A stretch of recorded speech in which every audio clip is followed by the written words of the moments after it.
So Gary Stevenson from the channel Gary's Economics, well, first of all, go check out his channel. He's a brilliant economist. I'll put the link to his channel in the description of this video.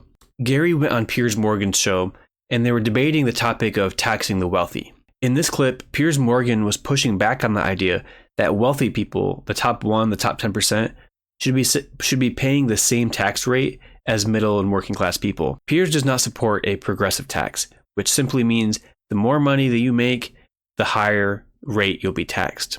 Then Gary accurately points out that if you look throughout modern history in the Western world, United States, the United Kingdom, during times when the wealthy were taxed at equal rates or even higher than the middle class, society was thriving at a much higher clip.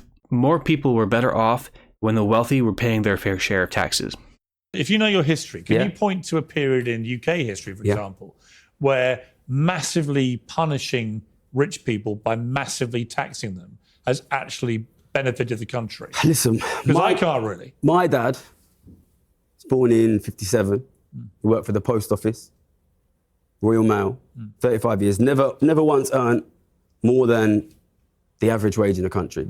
He was able to buy a house, support a family. My parents are retired now. They own their own property. They're financially secure. That's not possible now. He lived in an era where the top rate of tax was much, much, much higher. The 50s, the 60s, the 70s in the UK, in the US, the top rate of tax on large estates was significantly higher. And in that time period, it's not a coincidence, ordinary people could afford to buy houses. They could afford to, listen, this is not normal, okay? Read your history, right? You read Charles Dickens? In this country we're talking in right now, 150 years ago, ordinary men and women lived in desperate poverty, okay? That's gonna happen again.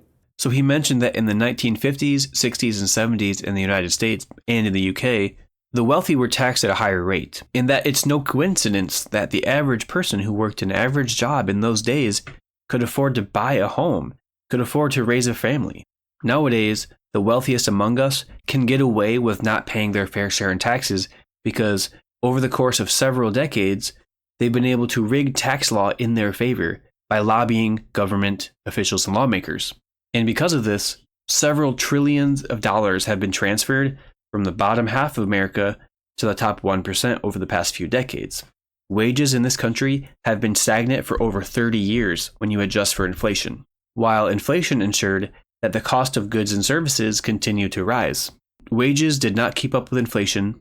The wealthiest, the top 1%, have found ways to avoid paying their fair share in taxes, which has caused an ungodly amount of money, like I said, trillions of dollars, to be transferred from the hands of the bottom half of America to them. The bottom line is that the wealthiest need to pay their fair share again. Look, you can pretend all you want that we're approaching the golden age of America, but in reality, we're heading into the Gilded Age, the second Gilded Age, where the top 1% of people in the United States owns more than the bottom 90% of people. The oligarchy is not just approaching, but it is here. We should be advocating for a progressive tax so that the wealthy can pay their fair share again. And yeah, go check out Gary's channel, Gary's Economics. He's got some great content. I'll put the link to his channel in this description. Thank you.